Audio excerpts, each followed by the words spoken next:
All right, let's dive into something pretty heavy today. Yeah. The struggles that men face in a world that seems to be increasingly focused on women's issues. Right. We're going to look at a bunch of sources for this deep dive. Okay. We've got interviews, news articles, academic studies. Sounds good. One thing that really stuck out to me was this statistic from a Harvard psychiatrist, Dr. K. Mm-hmm. He said 50% of men who end up taking their own lives Wow. had no history of mental illness. Yeah, I remember reading that. It's like this silent epidemic, right? Absolutely. And we're going to try to figure out why that is. For sure. What's really interesting about Dr. K is he's not just some academic. He's been through it himself. Oh, really? Yeah, he talks about flunking out of college, addiction, Wow. really hitting rock bottom. That's rough. And then he turns his life around and becomes this leading voice on men's mental health. It's a powerful story. It really is. It is. And it really shows that a lot of men are just suffering in silence. Yeah. So let's talk about this crisis that Dr. K is describing. Okay. He says 80% of suicides are men, Yeah. and guys under 45 are at the highest risk. Makes you wonder what's going on there. Right. And he makes it clear that this is not new. Mm-hmm. This has been going on for a long time. Yeah. So what's going on? Well, Dr. K thinks a lot of it has to do with societal expectations. This idea of toxic masculinity, Right. the pressure to not show your emotions, to always be the one providing, to never appear weak. Yeah. It's like guys are trapped in this box, and it keeps them from getting help when they need it the most. Wow, that's Yeah, a strong image. it is. But here's where things get even more complicated. Dr. K says that the people who are maybe the most vocal about fighting toxic masculinity Interesting. might actually be making it worse. How so?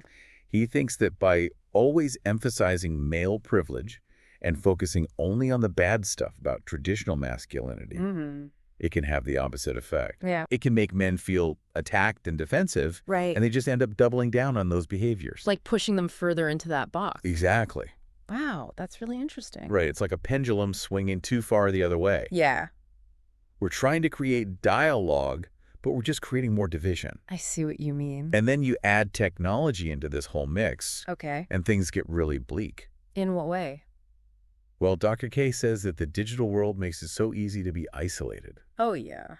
You can order your groceries online, Mm-hmm. work from home, have relationships online, Right. and all of this erodes that traditional need for men and women to rely on each other. I see. And that leads to even deeper isolation. Right, and that isolation can be dangerous. Exactly. It can lead to some pretty harmful ideologies. Yeah. Dr. K mentions incels, for example. Right. These online communities that have all this resentment and warped views about women. It's like technology is connecting us, but it's also creating this huge disconnect between men and women. It really is a paradox. It is. And Dr. K actually has a surprising solution for this. Oh, what is it? He thinks we should be teaching meditation and yoga practices in schools. What? Really? Yeah. Meditation? No, right? Why does he think that will help? Well, he says these ancient practices can help young people, Mm-hmm. especially boys, learn how to manage their emotions, be more resilient, Okay. and find a sense of purpose beyond these societal expectations. So it's about giving them tools to deal with this crazy world. Exactly. It's all about having that internal anchor, right? Yeah. So we've got this picture of men facing all this pressure. Right. They're struggling, but they don't talk about it. Yeah. And they're looking for connection in some pretty unhealthy places sometimes. It's a tough situation. But there's another side to all of this. Oh. We need to talk about men as victims, Right. because that often gets overlooked. Absolutely. That's important. So we've got this situation where men are facing all these challenges, Mm-hmm. but they often get left out of the victim narrative. Yeah. We came across this interview on a show called Loose Men, Okay. and they had these two guys on, Robin and Richard, Mm-hmm. and they had both been abused by their wives for years. Wow. Richard's story is just heartbreaking. What happened? He actually had to secretly film his wife abusing him, Oh, gosh.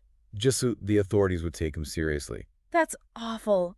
Just a powerful example of how hard it can be for men to be believed when they come forward. No kidding. So this brings up a big question.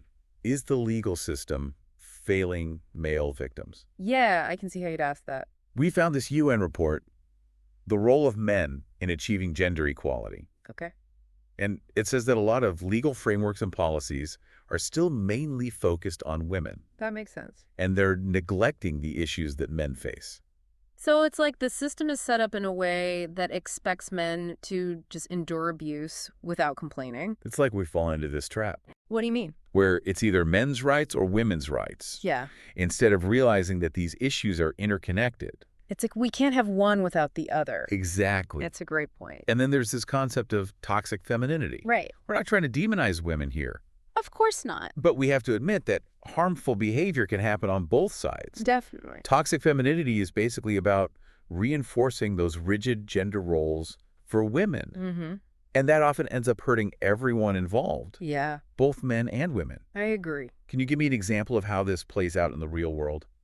Well, think about Mean Girls. Okay. Remember Regina George? The queen bee, yeah. She was manipulative, emotionally cruel, and she loved to exclude people. Right. She didn't use physical violence, but her Right. behavior was so damaging. It was. And it shows how harmful these behaviors can be, even if they're not physical. Absolutely. And we have this YouTube video called Human Nature. And it talks about how women often compete with each other in these really subtle, hidden ways, Like what? like using social exclusion and ruining each other's reputations.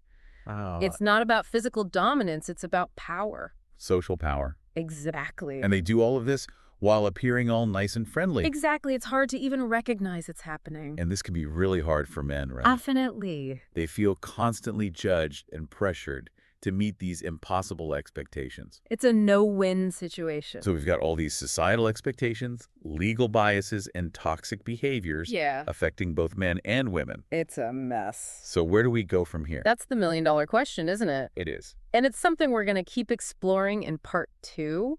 Definitely. So stay tuned. We're going to be looking at specific cases, legal frameworks, Sounds good. and hopefully some strategies for making the world a little more equitable for everyone. I'm looking forward to it. Me too. Welcome back. It's crazy how deep these gender stereotypes run, Yeah. even in systems that are supposed to be impartial. Right. Like we were talking about legal frameworks Mm-hmm. that are supposed to be about fairness, Yeah, but they sometimes reflect these same biases. absolutely. It's like we're fighting against centuries of ingrained assumptions Yeah. about men always being the aggressors and women always being the victims. It's tough to break free from that. And that can make it so hard for men to come forward and report abuse. I can imagine. Can you imagine the frustration? Hmm. Knowing that you've been wronged, Yeah. but being afraid to speak up Right. because you think no one's going to believe you. Or even worse, they'll laugh at you. Exactly. It's a terrible feeling. And that's the reality for a lot of male victims. It's sad but true. That UN report we mentioned, Yeah. the role of men in achieving gender equality, Right. really hits on this point. How so? It says that focusing on women's issues is really important. Of course. But if we neglect men's challenges at the same time, Yeah. we're creating a dangerous imbalance. I agree. It's like you've created this false idea that it's men's rights versus women's rights. Yeah. When really, we need to address the needs of all genders to get to true equality. Absolutely. And that leads to a question that's been on my mind. Okay, what is it? Why do women's complaints against men often seem to carry more weight, Yeah. even when the man might actually be the victim? That's a tough one. It is. And it's something we need to talk about carefully. Definitely. I mean, we can't ignore history. Right. Women have faced and continue to face so much discrimination and violence. You're right. So it makes sense that we focused on protecting them Yeah, and making sure their voices are heard. absolutely. But I think in trying to right that historical wrong, Yeah. we might have accidentally created a new one. It's like that overcorrection thing, right? Exactly. You're trying to balance a scale that's been Yeah. so heavily weighted on one side for so long, Right. and you swing it hard to the other side. But finding that middle ground, Yeah, that takes time it does. and careful adjustments. For sure. So how do we build a legal system where both men and women Yeah. feel safe Yeah. and empowered to come forward, Right. knowing that they'll be taken seriously Mm-hmm. no matter their gender? Well, I think it's a multifaceted challenge. Okay. Education is a big part of it. Like what kind of education? We need to educate law enforcement, judges, even the public Yeah. about the reality of male victimization. Right. We need to get to a point where it's just as unthinkable to dismiss a man's report of abuse as it is to dismiss a woman's deference. We need to make it clear that abuse is abuse, Exactly. no matter who's doing it. It doesn't matter if you're a man or a woman. Right. Abuse is wrong. And we need more resources, specifically For male victims, Definitely. they need to know they're not alone, Absolutely. that their experiences are valid, and that there's help out there. Support systems are so important. And this ties back into that toxic femininity conversation. Oh, yeah. It's not about pointing fingers or blaming. No. It's about recognizing that harmful behaviors Right. can show up in all sorts of ways, Yeah. even under the guise of femininity. Like with Regina George. Right. She was manipulative and emotionally abusive, but she never laid a hand on anyone. It was all very underhanded. But it was still incredibly damaging. Absolutely. And that human nature video we talked about, Yeah. it shows how girls and women are often raised Mm-hmm. to compete in these subtle, covert ways. It's not about physical strength. Right. It's about undermining each other, spreading rumors, maintaining this facade of niceness. All while vying for that social power. Exactly. And because these behaviors are so veiled, Mm, they can be really hard to identify and challenge. they really can. So let's talk about the legal system. Okay. Are there even enough laws in place Mm-hmm. to protect men's rights in harassment cases? Well, most legal systems have laws against harassment and discrimination based on gender, Okay. which should technically protect both men and women. Right. But the problem is whether those laws are actually effective and whether they really address the unique experiences of male victims. And then there's the POSH Act, Right. the Prevention of Sexual Harassment Act in India, Yep. that was designed to protect women from harassment at work. Mm-hmm. But what about men? Does it offer them any protection? Well, the language of the POH Act is actually gender neutral. Oh, really? So it should apply to both men and women. Interesting. But in reality, yeah, it's mostly been used to deal with harassment against women, that makes sense. given the historical context Right. and the focus on protecting women in the workplace. Mm-hmm. But does that mean that men who are facing harassment Yeah. have no legal options under this act? Technically, no. Okay. Men can file complaints under the POH Act. So it's possible. But there's a lot of Yeah. stigma surrounding it. A lot of men hesitate to come forward. And then we have that case in Punjab Right. where a man was allegedly raped by 4 women. That was a shocking case. It really was. It really challenged our understanding of who can be a victim Exactly. and who can be a perpetrator. It was like a wake-up call. Yeah, This can happen to anyone, absolutely. no matter their gender. And it showed a huge gap in our systems. In what way? How do we deal with cases that don't fit the traditional narrative? Right, the cases that break the mold, Exactly. like that case in Punjab. Yeah, It forced us to confront a reality that we maybe didn't want to see. it did. And it shows just how important it is Yeah, to raise awareness about male victimization. absolutely. We need to move beyond these simple Mm-hmm. black and white views of gender Right. and recognize that human experience is complex. It's complicated. So how do we deal with the stigma around male victims? Especially after such a high-profile case, You'd think it would be even harder for men to come forward now. it's a big challenge. It is. We need to start by acknowledging the issue. Okay. We need open and honest discussions about male victimization. Yeah. We need to create safe spaces where men can share their experiences without being judged. Imagine support groups, Yeah, specifically for male survivors. where they can connect with others who understand. Exactly. And we need to challenge those stereotypes that Yes. prevent men from being seen as legitimate victims. Like the idea that real men don't get abused, Exactly. or that they should just man up and deal with it. We need to get rid of that mentality. The media has a big role to play here, too. For sure. They need to be held accountable Yeah. for perpetuating those harmful narratives. And we need to see more balanced coverage of these issues. Imagine a world where male victims are treated No. with the same sensitivity and respect as female victims. That would be amazing. It would. It's all about creating a culture where men's voices are heard, Yes. their experiences are validated, Mm. and they're given the support they need to heal and seek justice. That's the goal. And that brings us back to the impact of toxic femininity, Right. not just on men's mental health, Yeah. but on women's relationships, too. Okay, so we've talked about how toxic femininity can hurt men, but how does it affect women themselves? And their relationships. Well, if you think about toxic femininity as upholding those rigid gender roles and expectations, it can put so much pressure on women in relationships and create a lot of resentment. Can you give me an example?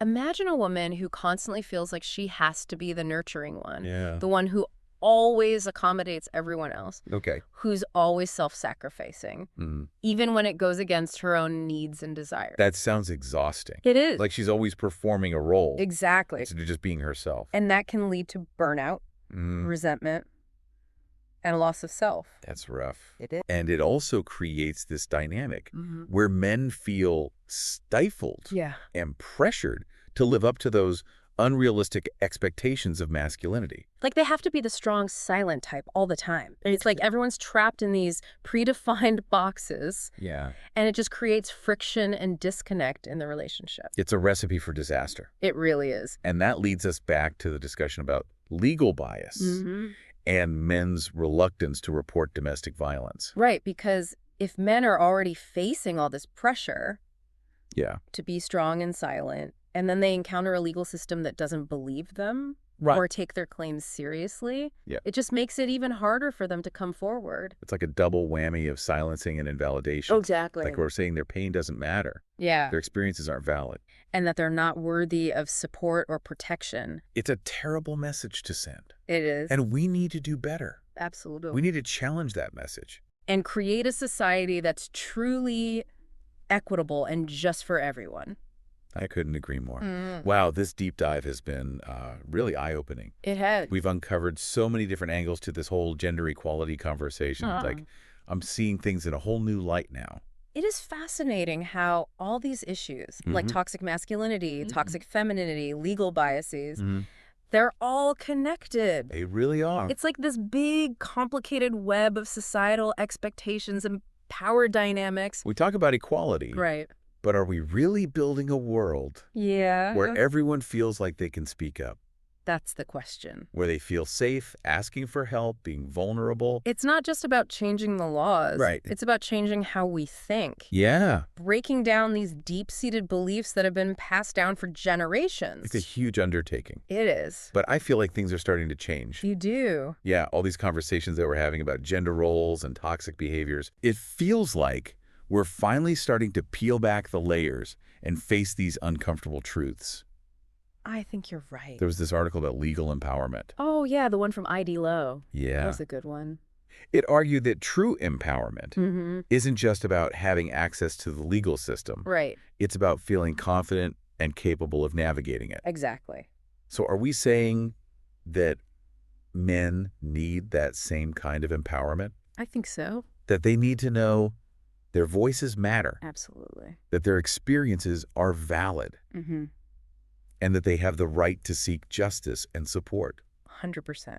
It all goes back to that statistic about men who take their own lives. Right. With no history of mental health problems. It's like they're suffering in silence. They feel trapped and alone. Because they've been told that asking for help is weak. Right. That real men don't talk about their feelings. Don't show vulnerability. Yeah, it's like they're stuck. They face all this pressure to be strong, but then they're denied the support they need to actually deal with that pressure. Exactly. It's a no-win situation. It is. And that's why these conversations about toxic masculinity are so important. I agree. It's not about shaming men. No, not at all. It's about dismantling these harmful beliefs that are hurting everyone. Men included. And we can't forget about toxic femininity either. Right. It plays a role too. If women are the ones upholding these unrealistic expectations of men, then it just keeps the cycle going. It's all interconnected. We can't solve one problem without addressing the other. Exactly. So where do we even start? That's the million-dollar question. If we want to create a world where everyone feels safe and empowered, no matter their gender, what can we actually do? Education is key. Okay. We need to have open and honest conversations about these issues. Everywhere, right. Everywhere. Schools, families, workplaces. Exactly. We need to teach boys that it's okay to express their emotions. To ask for help when they need it. Yeah. To understand that vulnerability is not weakness. And we need more support for victims of abuse. Absolutely. Both male and female. Male and female. Imagine shelters specifically for male survivors. That would be incredible. Where they can feel safe and understood. A place where they can heal. And we have to take claims of male victimization seriously. Yes. We need to investigate them thoroughly. And hold perpetrators accountable. No matter their gender. Exactly. We need a justice system that truly sees everyone. A system where justice is blind to gender. And focused on fairness and accountability. That's the goal. A world where everyone feels safe and respected and empowered to be themselves. Free from those rigid gender roles. And harmful expectations. That's the dream. This deep dive has been a real journey. It has. And I feel like it's just the start of a much bigger conversation. It is. Thank you for sharing your insights with us. Of course. And helping us navigate this complex landscape. It's been a pleasure. Creating a more just and equitable world. Yeah. It's a collective effort. It takes all of us. It starts with each of us. Challenging our own biases. Listening to each other's stories. And advocating for a world where everyone can thrive. That's what it's all about.